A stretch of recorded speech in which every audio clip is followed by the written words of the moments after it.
بسم اللہ والصلاة والسلام علی رسول اللہ۔ رسول پاک صلی اللہ علیہ وسلم کے لعاب دہن کی برکات کیا تھی، کیسے شفا ملتی اور کڑوا پانی کیسے میٹھا ہوتا۔ لعاب کہتے ہیں تھوک کو اور دہن کہتے ہیں منہ کو، یعنی منہ مبارک کا تھوک، لعاب دہن شریف۔ بخاری کی حدیث ہے کہ حضرت ام المومنین عائشہ صدیقہ رضی اللہ تعالی عنہا فرماتی ہیں کہ جس وقت مریضوں کو لایا جاتا تو رسول کریم علیہ الصلاۃ والسلام یہ پڑھتے، یوں فرماتے، بسم اللہ تربت عرضنا ورقیقت بعدنا یشفى سقیمنا باذن ربنا۔ اللہ کے نام سے شفا طلب کرتا ہوں جو ہماری زمین کی مٹی اور ہم میں سے بعض کے لعاب دہن سے مریضوں کو اللہ اپنے اذن سے شفا عطا فرماتا ہے۔ اس میں رسول اللہ علیہ الصلوۃ والسلام کا اپنے لعاب دہن کی طرف اشارہ تھا کہ اللہ رب العالمین نے میرے لعاب دہن میں کس طرح شفا رکھی ہے۔ عام انسان ہو تو کہا جاتا ہے تھوکیے مت، اس سے جراثیم پھیلتی ہیں، بیماریاں پھیلتی ہیں، لیکن میرے آقا صلی اللہ علیہ وآلہ وسلم کا تھوک مبارک وہ شفا کا سبب تھا، اس میں شفا تھی۔ اسی لیے جب بچے پیدا ہوتے تو ان کو رسول اللہ صلی اللہ تعالی علیہ وسلم کی خدمت میں لایا جاتا تاکہ رسول کریم علیہ السلام تحنیک فرمائیں، ان کو گھٹی دیں۔ بخاری مسلم کی حدیث ہے، حضرت ام المومنین عائشہ صدیقہ فرماتی ہیں کہ جب بچے پیدا ہوتے تو ان کو برکت کی دعا لینے کے لیے رسول اللہ صلی اللہ تعالی علیہ وسلم کے پاس لایا جاتا اور آپ لعاب دہن سے گھٹی دیتے۔ حضرت ابو موسیٰ کا بیٹا جب پیدا ہوا رسول اللہ صلی اللہ تعالی وسلم کی خدمت میں لائے، آپ نے ان کا نام ابراہیم رکھا اور کھجور سے ان کو تحنیک فرمائی۔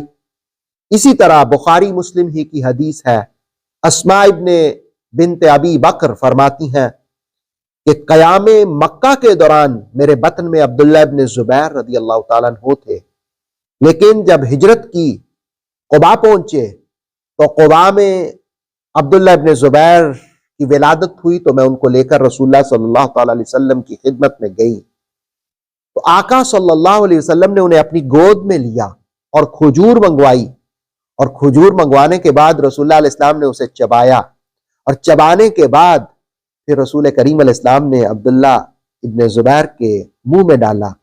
اسماء فرماتی ہیں کہ سب سے پہلے میرے بیٹے کے پیٹ میں جو چیز گئی تھی وہ رسول کریم علیہ السلام کا لعاب دہن تھا، حضور رحمت عالم علیہ السلام کا تھوک مبارک تھا۔ اور پھر آپ فرماتی ہیں کہ مسلمانوں نے ان کی آمد کی خوب خوشی کی، اس لیے کہ اس زمانے میں مشہور تھا کہ فلاں لوگوں نے مسلمانوں پر جادو کر دیا کہ ان کے ہاں بیٹا پیدا نہ ہو۔ جس وقت عبداللہ ابن زبیر پیدا ہوئے تو مسلمانوں نے خوب خوشی کا اظہار کیا۔ تو رسول اللہ صلی اللہ علیہ وسلم کا لعاب دہن سے بچوں کو تحنیک یعنی گھٹی دی جاتی۔ اسی طرح رسول اللہ علیہ السلام کا لعاب دہن شفا کے لیے بھی استعمال کیا جاتا۔ خیبر کے موقع پر میں آپ کو یاد دلاؤں گا، حضرت علی المرتضیٰ کرم اللہ وجہ الکریم کے بارے میں جس وقت آقا صلی اللہ علیہ وسلم نے پوچھا کہ وہ کہاں ہے تو لوگوں نے کہا تھا کہ وہ آنکھیں خراب ہیں۔ رسول اللہ صلی اللہ علیہ وسلم نے ان کو بلایا اور بلا کر کے اپنا لعاب دہن ان کی آنکھوں میں لگایا، اللہ نے شفا عطا فرما دی۔ اور اسی موقع پر آقا صلی اللہ علیہ وسلم نے انہیں دعا دی تھی، اللہ علی کو گرمی اور سردی سے بچائے، اور مولا علی کرم اللہ وجہ الکریم گرمیوں میں سردیوں والے کپڑے پہنتے اور سردیوں میں گرمیوں والے پہنتے، تو تاکہ لوگوں کو پتہ چلے میرے آقا کی دعا کس طرح قبول ہوئی ہے۔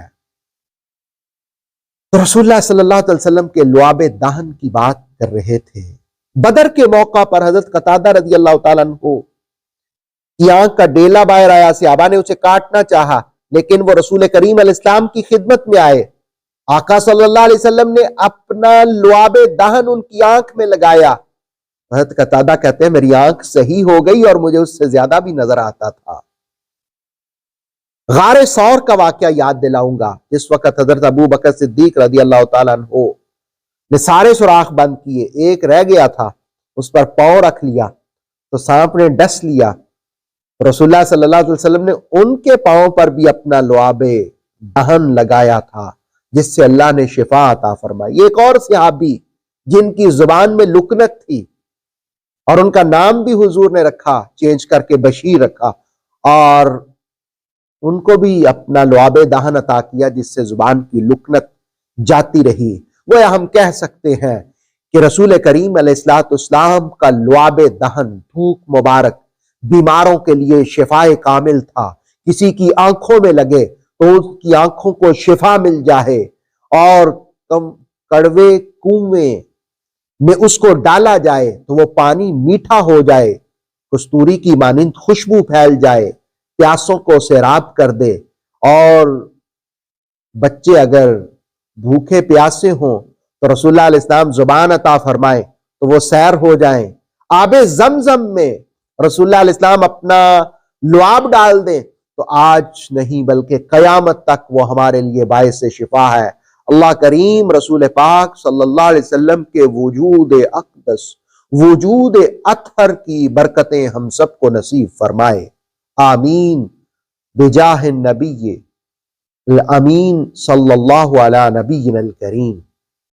اوتھینٹک اسلامک نالج کے لیے نور وحی یوٹیوب چینل کو سبسکرائب کیجئے، بیل آئیکن کو بھی لازمی پریس کریں۔ نور وحی کے فیس بک پیج، ٹک ٹاک اور انسٹاگرام کو بھی فالو اور لائک کیجئے تاکہ ہماری ہر نئی آنے والی ویڈیو آپ تک بر وقت پہنچ سکے۔